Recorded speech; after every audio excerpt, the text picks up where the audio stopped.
बारिश के पानी में, फिर भी फ़िज़ा को रंगीन बना देती है। अपने साथ फ्रेशनेस और कूलनेस लाने वाली ये बारिश कभी कभी हम जैसे लोगों के लिए बहुत मुश्किलात पैदा कर देती है। Hello and welcome. मेरे साथ आज रेडियो महारानी में यानी कि रेडियो वाला पॉडकास्ट में आज मेरे साथ हैं डॉक्टर जयश्री भट्टाचार्य जी। कैसे हैं मैम आप? मैं बहुत अच्छी हूँ। और रेडियो वाले पॉडकास्ट में आपका वेलकम है ma'am. Thank you very much, thank you for calling. और ये जैसे बारिशों का मौसम है मैम, काफ़ी सारी मुश्किलें इसमें पैदा होती हैं। लाइक देखें, अगर कीचड़ तो हर जगह है, लेकिन अपनी हेल्थ पे असर सबसे पहले हम देखते हैं। अच्छा, वैसे ऐसा क्यों होता है मैम कि वेदर चेंज होने का सबसे पहला असर जो है हमारी हेल्थ पे ही आता है?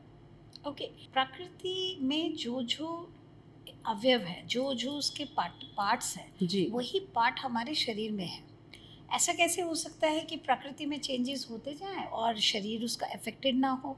ऐसा जी। नहीं हो सकता, बिकॉज हम प्रकृति के जो अवयव होते हैं, Yes. जैसे आपका पृथ्वी है, जल है, अग्नि है, आकाश है और आपका वायु है, जी। ये प्रकृति के ये सारे अवयव हैं। Yes ma'am. आपका शरीर किससे बना है? इसी पंच महाभूत से तत्वों बना से, है। जी। अब यही 5 तत्व जब आपके अंदर है, बाहर 5 तत्वों में अगर कुछ चेंजेस हो रहे हैं तो यहाँ भी 5 तत्वों में कुछ ना कुछ चेंजेस ज़रूर होंगे। आएंगे।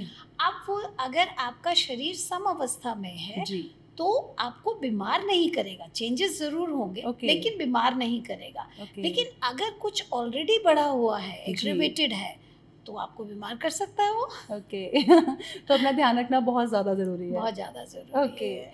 सो इन बारिशों के मौसम में सबसे पहले हमारी हेल्थ पे जो असर होता है, क्योंकि फीमेल्स को तो पूरा राइट है मैम, क्योंकि हमें सुंदर दिखना है, बिल्कुल, हमें बिल्कुल। गॉर्जियस दिखना है, लेकिन जहाँ हमारा हेयर फॉल शुरू हो जाता है वहाँ हमारा कॉन्फिडेंस खत्म हो जाता है। ऐसा क्यों मैम कि रेनी सीजन में हमारे बाल ही बहुत ज़्यादा झड़ते हैं? ओके, रेनी सीजन में वात दोष और पित्त दोष जो है वो बढ़ जाता है। पित्त दोष का संचय होता है जी। और वात जो है वो प्रकोपित होती है। ओके। अब वात अपने साथ जो है ड्राइनेस लेकर आता है, ब्रिटलनेस लेके आता है, ये सारे लक्षण जो होते हैं, तो इसका असर जब हमारे बालों पर होता है तो हमारे बाल ड्राई हो जाते हैं, ब्रिटल हो जाते हैं, उनका रफनेस उसमें आ जाती है। ओके। और अगर जैसे जैसे पित्त बढ़ता है, पित्त के बढ़ने से हमारे जो स्कैल्प के इन्फेक्शन होने के चांसेस जो हैं वो बहुत ज़्यादा बढ़ जाता है। ओके। एक चीज़ और होती है, बारिशों के दिनों में हमारी इम्यूनिटी कम हो जाती है। यस मैम, मेरा अग्नि, यही था नेक्स्ट क्वेश्चन। सो अग्नि कम हो जाती है, जी। हमारी ऑलरेडी इम्यूनिटी कम हो जाती है, यस। डाइजेशन हमारा जो है वो वीक हो हो जाता है। तो इसका मतलब है जो स्कैल्प को न्यूट्रिशन जाना चाहिए वो भी नहीं जाता है उस टाइम पे। अब जब वो नहीं जा रहा है तो नेचुरली जो है हमें हेयर फॉल, ड्राई हेयर, ये रफ हेयर, ये हमें डैंड्रफ, ये सब हमें जो है हमें दिखता है, ऑब्जर्व करते हैं हम ये चीज़ें। बिल्कुल। और आप भी सोच रहे होंगे, सवाल तो मैंने पूछ लिया डॉक्टर जयश्री जी से, लेकिन हाँ, उसका सॉल्यूशन, उसका आंसर क्या है? तो मैम, इस प्रॉब्लम से हम कैसे निजात पा सकते हैं? ओके, सो इस प्रॉब्लम से निजात पाने के लिए सबसे पहले जो है पहले आपको जो है अपने आप को समझना पड़ेगा। ओके। ठीक है, आप जो भी व्यक्ति जो है हमें देख रहा है, हमें सुन रहा है, सबसे पहले जो है अपनी प्रकृति जानिए। जी। जब आप अपनी प्रकृति जानेंगे तो आपको अपने हेयर टाइप के बारे में भी पता चलेगा। वाओ। आपका हेयर टाइप कैसा है? आपका वातज हेयर, आप वातज हैं तो आपके बाल जो हैं वो जनरली औरों के मुकाबले रफ होंगे, करली होंगे और थोड़े से ड्राई ज़्यादा होंगे, राइट? यस। और अगर आप अगर पित्तज प्रकृति के हैं तो आपके बाल जो हैं वो काफ़ी ज़्यादा जो है उसमें बहुत ज़्यादा आपको मतलब ब्राउनिश कलर होगा। बहुत अच्छा सा गोल्डन सा ब्राउनिश सा कलर होगा। और उसका हेल्थ जो है वो वात प्रकृति के लोगों के कंपैरेटिवली थोड़ा बेटर होगा। और जो कफश प्रकृति के लोग होते हैं, आप जनरली देखेंगे जिनका बिल्ट अच्छा होता है उनके बाल बड़े अच्छे होते हैं, बड़े लंबे लंबे, जनरली ऐसा हमने देखा है। तो क्योंकि कफश प्रकृति के लोगों के बाल जो होते हैं वो उसमें लश्चर बहुत ज़्यादा होता है, शाइन बहुत ज़्यादा होती है, ग्रोथ बहुत ज़्यादा होती है। तो पहले अपने आप को समझें, अपने बालों को समझें, और फिर अगर मान लीजिए आपके शरीर में ऑलरेडी वात बढ़ा हुआ है, आपकी वातज प्रकृति है और आपका वात बढ़ा हुआ है, तो वात बढ़ने वाली जो आहार है या विहार है, मतलब लाइफस्टाइल और डाइट जो है, उसको दूर कर दें। My God. बस बाल आपके झड़ने जो है कम हो जाएंगे। इसी तरह से, क्योंकि मैंने कहा वात और पित्त का, तो जिनको वात और पित्त जिनकी प्रकृति है उन्हीं को दिक्कत होगी इसमें ना, उन्हीं को ये प्रॉब्लम्स आएंगे ज़्यादातर। कफ प्रकृति वालों को इतना नहीं आता है। जी जी। तो कफ प्रकृति वालों को भी कैसे आता है, ये चेंज ऑफ सीजन में उनको जुकाम वगैरह जो है बिल्कुल एकदम ब्लॉक नोज और ब्लॉक साइनसेस हो जाते हैं, उसकी वजह से उनको हेयर फॉल होता है, क्योंकि स्कैल्प न्यूट्रिशन नहीं जा पाता है। तो वात पित्त कफ, पहले अपने आप को समझिए, अपना कारण समझिए कि किस वजह से वो हो रहा है जी। किस वजह से हम मेरे हेयर फॉल की क्या वजह हो सकती है। अगर इन्फेक्शन है, अगर ज़्यादा इन्फेक्शन है तो इसका मतलब पित्त बढ़ रहा है। तो पित्त से बड़ी जो पित्त की बढ़ाने वाली जो चीज़ें हैं, चाय है, कॉफ़ी है, गरम मसाला है, ये सब चीज़ें मत लीजिए, है ना जी। इसी तरह से जो जिनकी वात प्रकृति है उनको वात बढ़ाने वाली जो भी चीज़ें हैं उनको नहीं लेना है। जैसे क्रैकर्स हैं, ड्राई नट्स हैं, आपका पॉपकॉर्न है, बिना बटर या बिना घी के अगर ड्राई पॉपकॉर्न बना रहे हैं तो वो भी ड्राई होता है जी। आप फर्मेंटेड चीज़ें होती हैं उनमें भी, सब में जो होता है बात काफ़ी ज़्यादा बढ़ाता है अंदर जाके। तो ऐसी चीज़ों को जो है आपको नहीं लेना है। ब्रोकली है, आपका गोभी है, मटर है, चना, छोला, राजमा, ये सब चीज़ जो है आपके शरीर में जाके बात बढ़ाता है जी। तो स्पेशली इस मौसम में इन चीज़ों को त्याग दें। खाने पीने की तो ये हो गई चीज़ जी। अब है आपका बहुत ज़्यादा एक्सरसाइज, इससे बात बढ़ता है। बहुत ज़्यादा जो है आपका किसी भी तरह की एक्सरसाइज है या बहुत ज़्यादा सेक्सुअल इंडल्जेंस जो है, ये सारी चीज़ें जो हैं ये बात को बढ़ाती हैं, तो ये भी आप छोड़ दें इस टाइम पे, मतलब कम कर दें, बिल्कुल। तो इससे भी फ़र्क आपके ओवरऑल बैलेंस होगा, तो अपने आप आपको हेयर फॉल जो है वो कम दिखेगा। इसी तरह से जो पित्त जिनके शरीर में ज़्यादा है, जिनकी पित्त प्रकृति है, वो जो है पित्त को बढ़ाने वाली चीज़ें जो हैं, खाने पीने की चीज़ें हैं, चाहे वो गरम मसाला है, चाहे वो लाल मिर्च है, चाहे वो फ्राइड चीज़ें हैं, ये सारी चीज़ें जो हैं इनको जितना कम सेवन करेंगे उतना जो है आपके लिए बेहतर होगा। इसके साथ साथ जो है ये एक्सरसाइज जो है, अगर आप बहुत ज़्यादा हैवी ड्यूटी एक्सरसाइज करते हैं उससे वात और पित्त दोनों बढ़ते हैं जी। तो इस टाइम पे जो रेनी सीजन में जो एक्सरसाइज है वो मॉडरेट करना चाहिए, वो बहुत ज़्यादा नहीं करना चाहिए, क्योंकि वात को भी बढ़ाएगा, पित्त को भी बढ़ाएगा जी, जी। आप देखेंगे वो पसीने के साथ साथ बाल बहुत ज़्यादा गिरते हैं, जो बहुत ज़्यादा जो है एक्सरसाइज करते हैं। तो ये सब चीज़ें हैं, इनका आप ध्यान रखेंगे तो आई एम श्योर इसमें सिर्फ इतना ध्यान रखने में बहुत फ़र्क दिखेगा। ये आप आगे आपको हेयर फॉल का प्रॉब्लम नहीं होने में आपको हेल्प करेगा। लेकिन किसी वजह से अगर हो ही गया है तो please visit your nearest Ayurvedic doctor. अब उनसे समझिए क्या कारण है, इन्फेक्शन की वजह से है, या फिर आपके क्लॉग्ड साइनसेस की वजह से है, या आपके हार्मोनल इश्यूज़ की वजह से है, या आपके स्ट्रेस की वजह से है, किस पोल्यूशन की वजह से है, किस वजह से है, वो समझिए और एग्जैक्टली उसी तरह से जो है उसका ट्रीटमेंट लीजिए। ऐसा नहीं है कि आपको हेयर फॉल हो रहा है और मुझे हेयर फॉल हो रहा है, दोनों का कारण एक होगा। ज़रूरी नहीं है कि आपको जो मेडिसिन या आपको जो हर्ब्स या आपको जो लाइफस्टाइल और डाइट हेल्प करेगा इसमें, वो ज़रूरी नहीं है मुझे करेगा जी जी, है ना। क्योंकि हो सकता है आपकी प्रकृति अलग हो, मेरी प्रकृति अलग हो, आपकी विकृति अलग हो, मेरी विकृति अलग हो। विकृति होता है जब आपके दोष इम्बैलेंस हो जाते हैं, उस स्थिति को हम विकृति बोलते हैं। प्रकृति मतलब जब प्राकृत अवस्था में आपके जो कॉम्बिनेशन रहता है, कितना रहता है वात पित्त कफ का, उसको प्रकृति बोलते हैं। तो आपकी प्रकृति विकृति मेरे से अलग हो सकती है, तो जो रेमेडी से मेरे हेयर फॉल जाएंगे, जरूरी नहीं है उसी रेमेडी से आपके हेयर फॉल जाएगा। इसके बारे में डीप नॉलेज चाहिए। तो वैसे अगर आयुर्वेदा को आप जानते हैं और प्यार करते हैं तो मैं ये कहूँगी कि वात पित्त और कफ दोष, इन तीनों के बारे में नॉलेज ज़रूर गेन करिए, क्योंकि उसके बाद आप हेयर फॉल वाली टेंशन से तो दूर हो जाएंगे। बिल्कुल बिल्कुल बिल्कुल। थैंक यू मैम, ये बहुत ही इंटरेस्टिंग था और बहुत ज़रूरी इन्फॉर्मेशन थी जो हमारी ऑडियंस तक पहुंची है।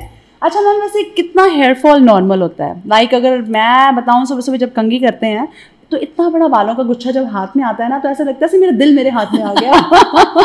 इतनी घबराहट होती है देख के, और इतना ज़्यादा हेयर फॉल लगता है कुछ दिनों में शायद हम गंजे हो जाएंगे। ओके, सो नॉर्मल बालों का जो वो है हेयर फॉल जो है 50 to 100 strands a day is normal। Okay. अगर आप 50 से 100 ही बाल गिरते हैं पूरे जी, दिन में जी। तो नॉर्मल है वो। ओके। वो नॉर्मल है, लेकिन हाँ अगर आप नहा रहे हैं तो वो जाली में बड़े सारे बाल दिख रहे हैं। Yes ma'am. आप सो रहे हैं तो पिलो में बाल दिख रहे हैं। ओके। आपकी मेड जो है वो जब झाड़ू पोछा लगाते हुए आपको शिकायत करी कि सारे घर में बाल ही बाल हैं, जी। तो वो गलत है। वो इसका मतलब आपका जो है then you need to see a doctor, then you need to do something about it, क्योंकि वो बहुत ज़्यादा एक्सेसिव। ओके।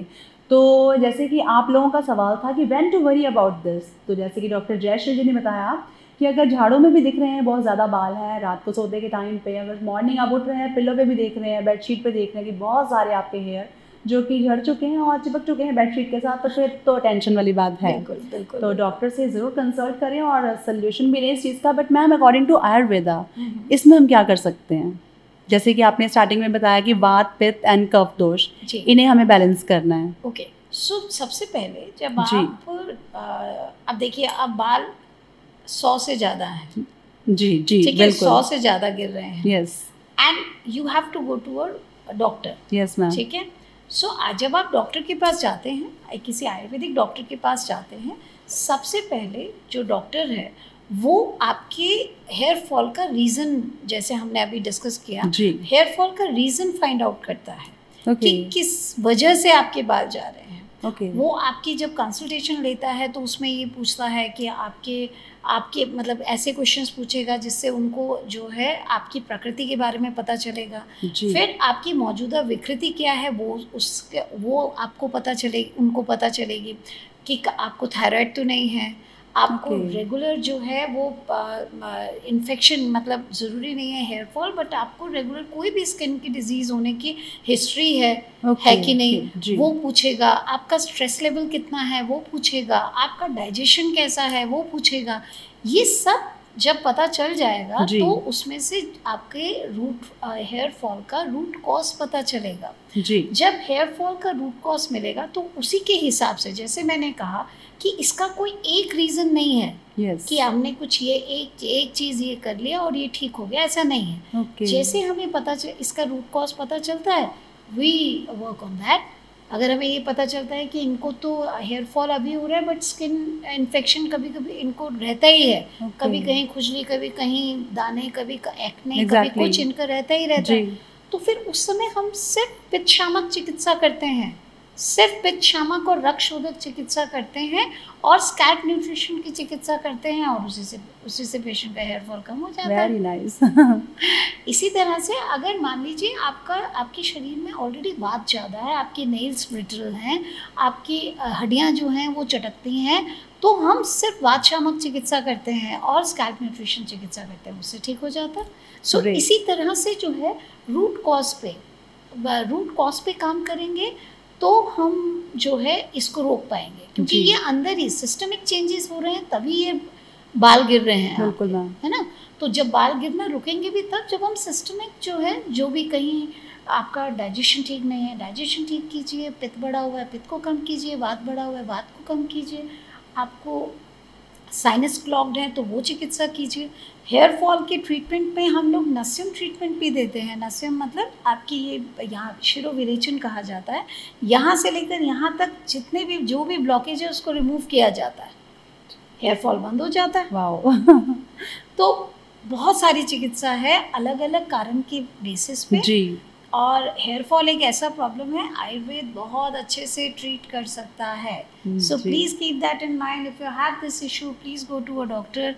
टाइम रहते रहते चले जाइए, बिल्कुल, क्योंकि बिल्कुल अगर पोर्स बंद हो जाने के बाद तो कोई डॉक्टर भी कुछ नहीं कर सकता। लेकिन ना अगर पोर्स अभी बंद नहीं हुए हैं और थोड़ी सी उम्मीद बाकी है तो please go to a doctor. आप अपनी जो है परेशानी बता के उसका कारण ढूंढिए और उसके हिसाब से इलाज करवाइए। Okay, thank you so much ma'am. और जैसा कि अभी मैम ने बताया, हमें अपने बालों की क्वालिटी से ही पता चल जाता है कि कौन सा दोष इंक्रीज़ हो रखा है हमारी बॉडी में। लाइक जैसे कि मैम ने स्टार्टिंग में बताया कि अगर बाल कर्ली हैं और ब्राउनिश हैं तो पित्त दोष है मैम। नहीं, अगर बाल कर्ली हैं जी तो आपका वात दोष ज़्यादा है। वात दोष ज़्यादा वात है। दोष ज़्यादा ओके। है। और अगर आपके बाल जो है काफ़ी लस्ट्रस हैं, काफ़ी बहुत ब्लैक कलर हैं, काफ़ी Okay. सुंदर रंग, काफ़ी घने हैं जी। बहुत ज़्यादा, जो है उनका वो ग्रोथ बहुत अच्छा है, ओके। तो वो कफ प्रकृति जिनकी होती है जनरली, उनके बाल ऐसे होते हैं। They are Okay. Blessed with such good hairs. Wow. और जिनकी जिनकी पित्त प्रकृति होती है, उनके फायरी कलर होता है, मतलब कलर जो होता है वो फायरी होता है, बहुत जल्दी जो है डल हो जाते हैं। डल होने की जो प्रवृत्ति होती है ओके। वो उसमें होती है। जी। काफ़ी ज़्यादा ऑयली होते हैं। ऐसे Okay. बाल जो होते हैं वो काफ़ी ऑयली होते हैं, बड़ा Got जल्दी it, ऑयल हो ma'am. जाते हैं। Great. और वात की प्रकृति, जिनके वातज हेयर होते जी। हैं, उनको आप कटोरी कटोरी भर के तेल लगाते हैं, अगले दिन कहते हैं जी हमारे हमें Yes. पता ही नहीं चलता कि Right. बालों में ऑयल लगा हुआ है। ओके। तो ऐसा होता है, ये डिफरेंस होता है। Wow great. और मैं तो दुआ करूंगी भगवान से कि मुझे कफ दोष हो जाए बालों की क्वालिटी के लिए। नहीं, ऐसा नहीं है। ओके। ऐसा नहीं है, क्योंकि अगर आपको कफ दोष है जी। तो एक बार तो, क्योंकि आप शुरुआत से तो कोई विकृति नहीं होती है, लेकिन जब विकृति होना शुरू होता है, जब Okay. आपको वो जो साइनस और जुकाम वगैरह ये सब चीज़ें जब होनी शुरू जी, होंगी, जी। तो वो बहुत जितने सुंदर हैं उतनी तेजी से गिरेंगे भी। My तो God. तो ऐसे नहीं है। सब जो प्रकृति होती है वो जी। कोई बुरी, कोई अच्छी नहीं होती है, सब अच्छी होती सब है। अच्छा है ma'am. We have to maintain ourselves. Yes. Servicing is the key. Service कराइए आप लोग, अपने उसकी सर्विस कराते हैं, गाड़ी की सर्विस कराते हैं चलते हुए, जब वो चल रही है, रुक बिल्कुल। जाने के बाद तो नहीं कराते नहीं, ना। बिल्कुल नहीं ma'am. It is going on, चल रही है, सड़क पे दौड़ रही है, लेकिन जी। फिर भी आप सर्विस के टाइम पे सर्विस कराते हैं। Exactly. But what do you do for yourself apart from going to salons and get facial done? वो भी तब जाके करते हैं जब आपको ऐसा लगता है कि जी थोड़ा सा डल लग रहा है, थोड़ा सा डल लग रहा है, थोड़ा हेयर स्पा करवा लेंगे, जी। बाल डल लग रहे हैं। अरे बाल डल लग रहे हैं, बट आपने अंदर से क्या किया? What did you do? Nothing. जैसा मैम आपने बताया कि हमारे बाल अगर ऑयली हैं या बाल ड्राई हैं या बाल बहुत लॉन्ग हेयर हैं, ब्लैक कलर है उनका, इस हिसाब से हम अपने प्रकृति को मतलब पता लगवा सकते हैं कि हमारी क्या प्रकृति है, वात पित्त या कफ। सेम स्किन के साथ भी ऐसा ही होता होगा मैम? हाँ जी, बिल्कुल ऐसा है। जिनके काफ़ी ऑयली स्किन होती जी। है, वो आपके पित्तज या कफज हो सकते हैं। जिनकी Okay. ड्राई स्किन होती है, जिनको रिंकल्स बहुत जल्दी पड़ते हैं, Okay. उनकी वातज स्किन हो सकती है। तो Okay. ये एक्चुअली क्या है, आप जब अपनी प्रकृति फाइंड आउट करेंगे ना, तो जी। ये आपके हेयर के बारे में जो है, उसमें आपका हेयर, आपका skin, this is one point, मतलब they are two different points. But इसके अलावा भी बहुत सारी चीज़ें हैं जो आपको ध्यान, मतलब और भी चीज़ें हैं जिसको आपको पिन पॉइंट करना पड़ेगा, पता करना पड़ेगा टू फाइंड योर प्रकृति। सिर्फ बाल से या Okay. उससे नहीं होगा, जी, सिर्फ जी। बालों का पता करने से, क्योंकि नोबडी इज परफेक्ट वात, परफेक्ट पित्त, परफेक्ट कफ, ऐसा नहीं होता है जी। प्रकृति में। तो आपका कॉम्बिनेशन होता है। तो अब जो चीज़ें जो हैं, अब मान लीजिए वात की जो आपकी प्रॉपर्टीज़ जो हैं, आपके क्वालिटीज़ जो हैं आपके शरीर में ज़्यादा है, तो हम उसको वात प्रकृति बोलेंगे। अदरवाइज 7 तरह की प्रकृति होती है, वात प्रकृति, पित्त प्रकृति, कफ प्रकृति। जी।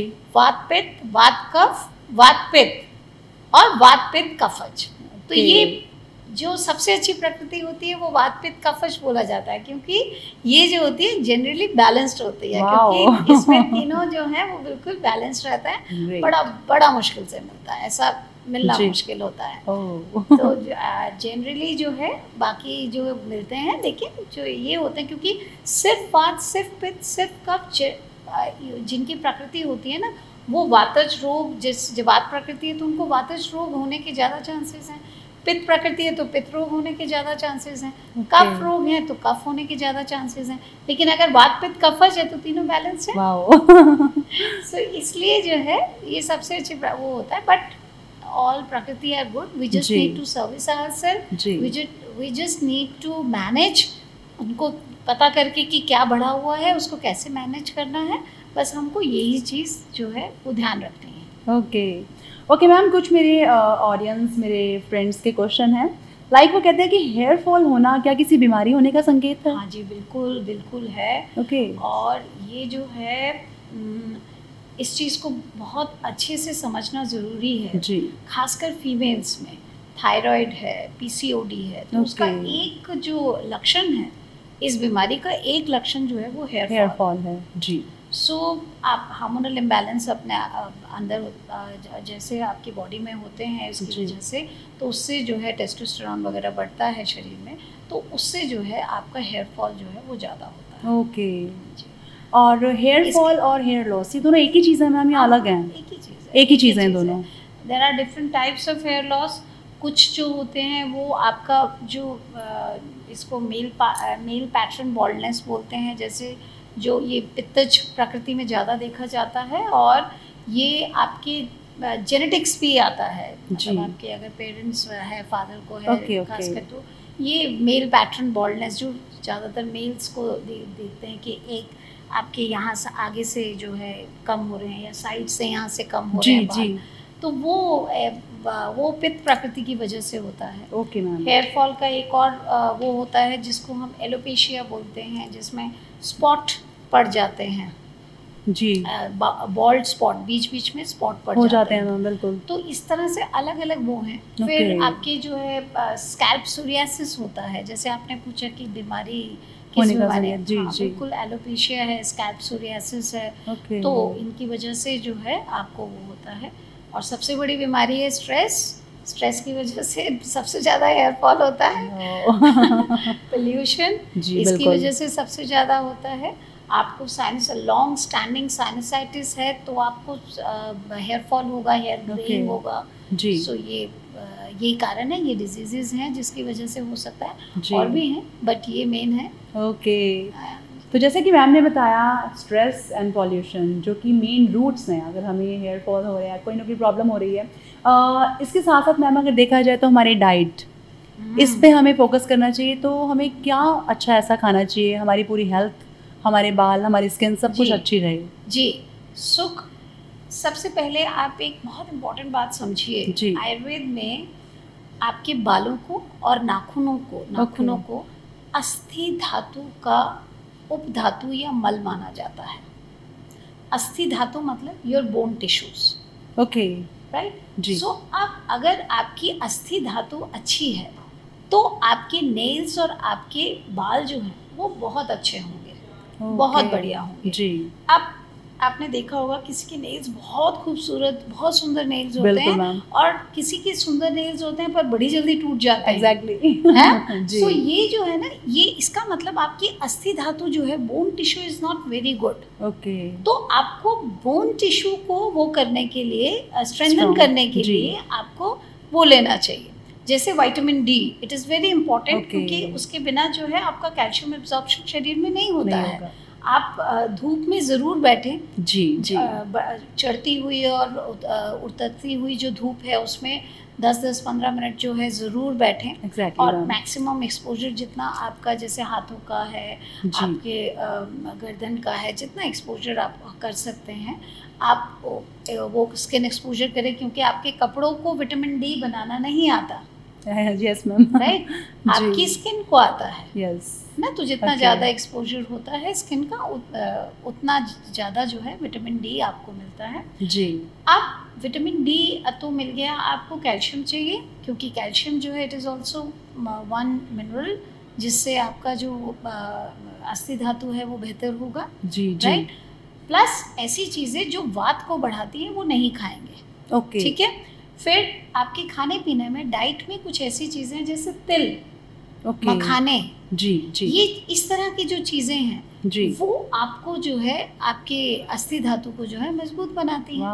तो आप ये जो है फ्लैक्स सीड्स हुआ, आपके तिल हुआ, आपके मखाने हुआ, ये आप लेना शुरू कर दीजिए। Okay ma'am. डाइजेशन पर पूरा ध्यान रखें, क्योंकि जैसे मैंने कहा, अगर हम रेनी सीजन की बात करें तो अग्निमंद है, आपको वैसे कोई डाइजेशन नहीं हो रहा। आपने कभी गौर किया होगा कि बहुत लॉन्ग स्टैंडिंग किसी को बीमारी है, बहुत वीक हो चुका है, आप उसके बाल भी देखेंगे बहुत डल हो जाते हैं। यस। क्यों? क्योंकि उनकी अग्नि मंद है। ओके। है ना। तो जब अग्नि मंद है तो सभी धातु जो है वो उसकी अग्नि, हर धातु की अपनी मेटाबॉलिज्म या जिसको आप टिश्यू मेटाबॉलिज्म बोलते हैं या उसकी अग्नि बोलते हैं, वो सभी जो है आपकी मंद है जी। अब आयुर्वेद में बोला जाता है सातों जो धातु होते हैं वो एक धातु दूसरे धातु अगली धातु को पोषण देता है। ओके। तो आपने खाना खाया जी, आहार रस बना, ठीक है, ये रस था, ये पहली धातु है, इससे बना रस धातु। रस, रक्त, मांस, मेदा, अस्थि, मज्जा, शुक्र, ठीक है, मैं सही बोल रही थी। सो रस धातु जो है वो रक्त धातु को न्यूट्रिशन पहुंचाता है, रक्त धातु जो है वो आपके मांस धातु को पहुंचाता है, मांस धातु जो है वो मेदा धातु को जो है न्यूट्रिशन पहुंचाता है, मेदा अस्थि को, अस्थि मज्जा को, मज्जा शुक्र को, ठीक है। अब जब आपके स्टार्टिंग के धातु जो हैं उनकी क्वालिटी अच्छी नहीं है, ओके, उनकी अग्नि अच्छी नहीं है जी, तो मेदा धातु अगर आपका सही नहीं है तो आपका वो भी नहीं सही होगा, आपका अस्थि धातु भी सही नहीं होगा। अस्थि धातु सही नहीं है तो आपके बाल और आपके नाखून जो हैं वो ब्रिटल होंगे, जी बिल्कुल। किसी को अचानक वेट बढ़ा है या अचानक वेट किसी ने कम किया है, ओके, आप उनके हेयर फॉल के बारे में पूछिएगा, उनसे हेयर क्वालिटी के बारे में पूछिएगा, उनका लश्चर है वो ज़रूर उसमें डिफरेंस होता है क्योंकि मेदा धातु में चेंजेस आए, जी बिल्कुल, तो उसका असर आपके अस्थि धातु पर पड़ेगा। Okay, so it's like this, एक चीज़ जो है वो अगले को वो करता है, तो अगर हमें वहाँ तक उसको अगर हमें न्यूट्रिशन पहुँचाना है तो हमें आगे की सारी धातु जो है वो बढ़िया करनी पड़ेगी। बिल्कुल, आप बढ़िया कैसे करेंगे? आपकी जठराग्नि सबसे बढ़िया होनी चाहिए, आपकी जो स्टमक की फायर है अगर वो सबसे बढ़िया है तो सबसे बढ़िया रस धातु बनेगा, आहार रस, उसको रस धातु को आपको सबसे बेस्ट न्यूट्रिशन मिलेगा, रस धातु सबसे बेस्ट न्यूट्रिशन रक्त धातु को देगा एंड सो ऑन। ये चेन तो बहुत लंबी है, मुझे 7 धातुओं के नाम तो खैर याद नहीं हो पाए, लेकिन हाँ मेन मुझे ये समझ आया कि अगर 10th क्लास में आप अच्छे मार्क्स तभी गेन कर पाएंगे जब नर्सरी में आपने बहुत अच्छे से और बेसिक बहुत अच्छी पढ़ाई की है। बिल्कुल। और मैम की बातों से एक कंक्लूजन और मैंने निकाला कि विटामिन डी चाहिए हमें जब सूरज उदय होता है और उसके अस्त होने से भी पहले की, लेकिन हम तो बिना तेल के फ्राई पकौड़ा बने हैं मैम इस बार गर्मियों में, तो वो विटामिन डी नहीं लिया आपने। और इसके साथ साथ thank you so much ma'am. और जो मेरा अगला सवाल है मैम, छोटे छोटे बच्चों को ग्रे हेयर की प्रॉब्लम्स बहुत ज़्यादा हो रही हैं, और एक ये बात भी मैम कि एक सफ़ेद बाल तोड़ा तो उसकी जगह 2 नए बाल उगेंगे, क्या ये सच है? नहीं, ये सच नहीं है। आज क्लियर हो गया, सच नहीं है। तो हम तोड़ सकते हैं। ऐसा नहीं है क्योंकि आपका जो हेयर जो आपका वाइट हुआ है, जी मैम, तो इसका मतलब जो उसका रूट है, जी, या जो जहाँ पर वो रूट है वहाँ पे ही कुछ चेंजेस हुए हैं। जनरली हम आयुर्वेद में ये होता है कि पित्त बढ़ जाता है तो जो है आपके जो हेयर वो होता है, हेयर जो ग्रेइंग का जो प्रॉब्लम होता है वो शरीर में पित्त के बढ़ने से जनरली होता है। तो पित्त के बढ़ने से क्या होता है, हीट काफ़ी ज़्यादा हो जाती है, जो आपका जो स्कैल्प में जो हेयर रूट जहाँ पर रहता है उस जगह पे हीट बहुत ज़्यादा हो जाती है। हीट के बढ़ने से जो है उसमें आपका जो हेयर ग्रेइंग का प्रॉब्लम जो है वो होता है। बच्चों को होने का कारण है क्योंकि आजकल जो है धीरे धीरे जैसे जैसे मॉडर्नाइजेशन होता जा रहा है वैसे वैसे केमिकल एक्सपोजर जो है वो बहुत ज़्यादा हो रहा है।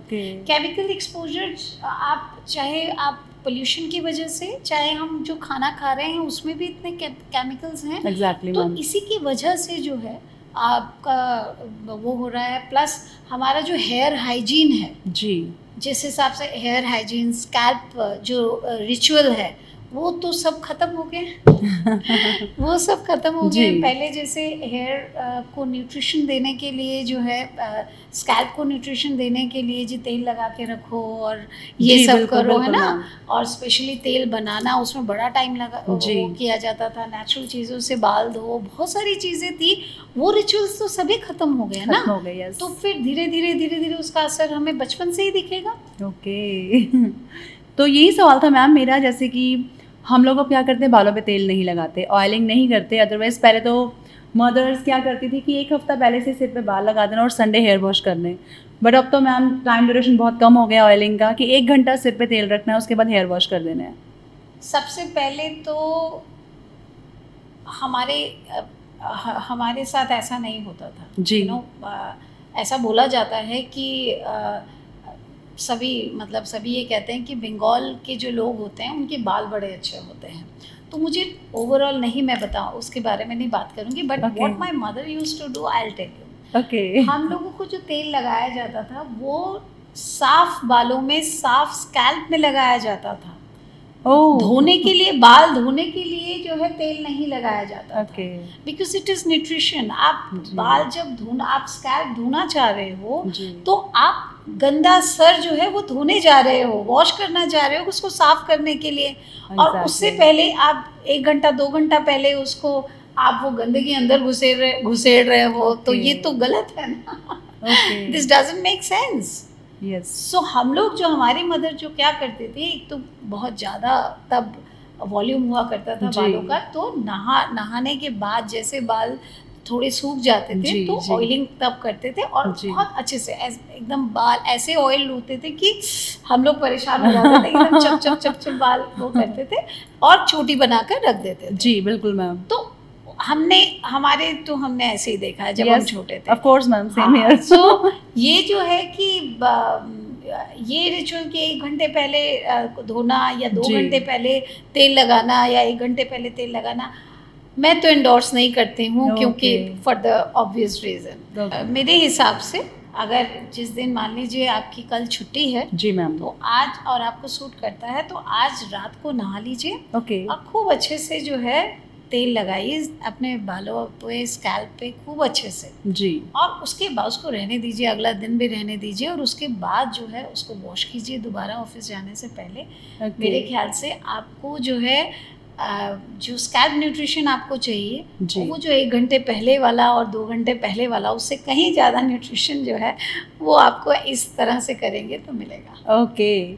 सो मैम, अगर मैं अपनी ही बात करूं, क्योंकि जैसे कि स्टार्टिंग में मैंने कहा कि फीमेल्स को राइट है सुंदर दिखने का, गॉर्जियस दिखने का, लेकिन ये ग्रे हेयर जो टेंशन से या ओवरबर्डन से हमारे ग्रे हेयर बहुत जल्दी आ जाते हैं, और फिर हम डिफरेंट टाइप्स के कलर्स यूज़ करते हैं बालों पे, कभी बरगंडी शेड यूज़ कर लिया, कभी मीडियम ब्राउन, कभी ब्लैक, ताकि हम बहुत प्यारे, बहुत खूबसूरत लगें। लेकिन इन बालों का भी साइड इफेक्ट मैम हमारी आँखों पे, हमारे बालों पे भी हो रहा है। तो आयुर्वेदा के अकॉर्डिंगली हम ऐसा क्या कर सकते हैं कि हमारे बाल उम्र से पहले जल्दी ग्रे ना हो? नहीं, करना तो वही है सुख, करना तो वही है, वही मेंटेनेंस और वही सर्विसिंग जो है वही करनी पड़ेगी, और ओवरऑल शरीर की करनी पड़ेगी। आपको अलग से ऐसा नहीं है कि हेयर रूटीन तो वही है कि आप जो जैसे अगर मान लीजिए आपकी ड्राई हेयर है तो एलोवेरा जो है बहुत लगाइए अपने बालों में, राइट। जब भी आप जैसे वॉश कर रहे हैं तो उससे पहले 1 घंटा 2 घंटा पहले तेल लगाने की बजाय आप एलोवेरा जो है उसका जेल जो है उसको लगा के रखिए, ठीक है। और उसके बाद देखेंगे आपको शैम्पू भी कम लगेगा, क्योंकि वो ऑलरेडी जो होता है स्लाइमी होता है, तो आपको वो बहुत अच्छा है, ठीक है। अगर मान लीजिए किसी को वो है, किसी के पित्तज हेयर है, तो उसको भी ये जो एलोवेरा है उसके लिए, उनके लिए भी अच्छा है। जैसे मैम ऑयली हेयर अगर किसी के हैं तो, किसी के ऑयली हेयर है तो एलोवेरा बहुत अच्छा है उसके लिए। आप पित्तज हेयर है तो आप नीम के पानी से, जो आपका लास्ट रिंस है जी, उसको नीम के पानी का कीजिए, जो आपका एक जो वो है, ताकि आपका मतलब नहाने के बाद 1 मग पानी जो है वो बालों में डालिए, लास्ट रिंस जो है उनका रखिए। ऑयली हेयर के लिए भी आप ये कर सकते हैं, क्योंकि ऑयली हेयर में भी जो नीम होता है उसका ड्राइंग नेचर होता है, पित्त भी कम करता है, वो थोड़ा सा ड्राइंग भी होता है। तो ऑयली अगर आपके हेयर हैं, पित्तज हेयर हैं, तो उसमें आपको बहुत ज़्यादा काम करेगा। Okay ma'am. हाँ, लेकिन अगर आपके ड्राई हेयर हैं तो नीम का पानी यूज़ मत कीजिए, मैंने कहा ना वो ड्राई होता है तो फिर वो नहीं करना। ओके, सो ये काफ़ी बातें हैं जो याद रखने वाली हैं। अगर ड्राई हेयर है तो लास्ट रिंस, जैसे कि मैम ने कहा, वो नीम के पानी का हमें नहीं रखना है, और अगर हमारे ऑयली हेयर है उसके लिए मैम हम लास्ट रिंस नीम वाटर रख सकते हैं। हाँ, आप नीम वाटर रख सकते हैं, दैट इज़ वेरी गुड। आपको जो स्कैल्प की इश्यूज़ हैं वो नहीं होंगे जी। दूसरा जो है, कपूर बहुत अच्छा होता है, आप नारियल के तेल में, नारियल का तेल बहुत अच्छा होता है, आंवला खाने की आदत ओके पूरे साल जो है जी वो बना लीजिए। वाओ खासकर च्यवनप्राश के बारे में बड़े मिथ हैं जी, गर्मियों में नहीं ले सकते Yes, जी, ma'am. गर्म होता है ये जी है, वो सब गलत है। वाओ आंवले का जो च्यवनप्राश का जो बेस होता है, जी। मतलब वो जो बॉडी होती है उसकी, दैट इज ओनली आंवला। ओके अब आंवला क्या गर्म है? नहीं, नहीं आंवला ठंडा है मैम आंवला त्रिदोष नाशक है। ओके तीनों दोषों को जो है वाओ तीनों दोषों को वो बैलेंस करता है। ओके फिर उसमें ऐसे हर्ब्स होते हैं जी वो आपके सभी धातुओं की अग्नि को बढ़ाता है। ओके यही तो चाहिए था हमको, जी जी है ना? जी तो च्यवनप्राश खाने की आदत डाल लीजिए, ओके आंवला खाने की आदत डाल लीजिए, डाइजेशन अपना खूब बेस्ट रखिए, वाह बाल अपने आप अच्छे होंगे, उसकी चिंता नहीं है। क्या बात है, बहुत खूब मैम। और सो अपने लास्ट मैसेज के साथ मैम से मैं ये ज़रूर जानना चाहूँगी कि how can we prevent our hair fall through Ayurveda. Okay, so जैसे मैंने कहा आयुर्वेदा में हेयर फॉल के अलग अलग रीज़न हो सकते हैं। जी सबसे पहली चीज़, आपको अपने प्रकृति आप समझिए, आपकी प्रकृति क्या है, उसके अनुसार अपना खाना पीना आहार विहार लाइफस्टाइल उसमें थोड़े से चेंजेस लाइए। जी ठीक है, हेयर जो है आपकी उसकी ऑयलिंग जो है इफ़ रिक्वायर्ड, जैसे कफज प्रकृति जिनकी होती है उनको बहुत ज़्यादा ऑयलिंग करने की ज़रूरत नहीं है, ओके हफ्ते में एक बार भी करते हैं तो बहुत होता है। जैसे मैंने कहा उनकी हेयर क्वालिटी जो होती है वो अच्छी अच्छी होती है। मैम जी जो आपकी अगर वातज आपके हेयर हैं तो आप हर दूसरे दिन ऑयलिंग कीजिए, हर Okay. दूसरे दिन ऑयल कीजिए और ऑयल रहने दीजिए बालों में। जितना Okay. ज़्यादा रहने देंगे उतना बालों की क्वालिटी जो है वो आपकी अच्छी होगी। Got it, ma'am. आपको अगर कोई इन्फेक्शन है, डैंड्रफ है या कोई इन्फेक्शन है, उनको आप चाहे लाइस है चाहे कुछ है, इनको रिमूव करवाइए, इनका ट्रीटमेंट लीजिए, ताकि आपको जो अगर पित्तज अगर इश्यूज़ हैं और वो स्कैल्प को परेशान कर रहे हैं आपके, उसकी वजह से हेयर फॉल हो रहा है, हेयर ग्रेइंग हो रहा है, जी तो वो आपका उसको ठीक करवाइए डॉक्टर से मेडिसिन लेके। Okay. ठीक है, जैसे मैंने कहा खाने पीने में डाइट बहुत इम्पोर्टेंट रोल प्ले करती है। आपके बालों के लिए जो है वो बहुत अच्छा है। जैसे आप सब सब्जियों का जो जूस पीते हैं, गाजर है, जी जी है ना, उसमें गाजर है, उसमें क्या बोलते हैं आपका चुकंदर है उसके अंदर, मतलब क्योंकि आयरन की कमी की वजह से भी आपके बाल जो हैं वो गिर सकते हैं। ओके तो जब आयरन की कमी से बाल गिरते हैं तो ये जो मिक्स जूस होता है, मिक्स वेजिटेबल जूस होता है, ये जी। बड़ा अच्छा काम करता है। ओके अगर आपका जो है पित्त अगर बहुत ज़्यादा है तो आप घी का, लौकी का जूस जो है वो आप ले सकते हैं, हर रोज़ ले सकते हैं, that can help you, right. Okay okay और अगर आपका जो है क्या कहते हैं वात अगर ज़्यादा है तो आप जैसे तिल है, मखाने हैं, ये सारी चीज़ें जो हैं आप लीजिए, ये बहुत अच्छा काम करता है ना। जी वात जिनकी प्रकृति है, एक चीज़ और कर सकते हैं, जिनके रफ हेयर हैं, जी आज ही से 1 चम्मच घी अपने खाने में बढ़ा दीजिए। ओके शुद्ध गाय का देसी घी जो जी। है वो 1 चम्मच बढ़ा दीजिए, ताकि आपके बॉडी की ओवरऑल ड्राइनेस जो है वो धीरे धीरे खत्म होती चली जाए। ग्रेट सो आप देखेंगे ये आपके अस्थि धातु को भी पोषण देगा। जी अस्थि धातु अगर आपका अच्छा है, बढ़िया है, तो आपका जो नाखून और आपके बाल जो हैं वो भी अच्छे होंगे। वाओ मतलब टॉप टू टॉप हम खूबसूरत भी दिखने वाले हैं और हम हेल्दी भी रहने वाले हैं। So thank you so much doctor Jayashree Bhattacharya ji. और मुझे लगता है मेरे ऑडियंस के बहुत सारे जो सवाल और उनके सॉल्यूशंस आज उन्हें मिले होंगे, तो मैं एक बार फिर से आपका धन्यवाद करती हूँ ma'am. Thank you very much. So thank you thank you ma'am.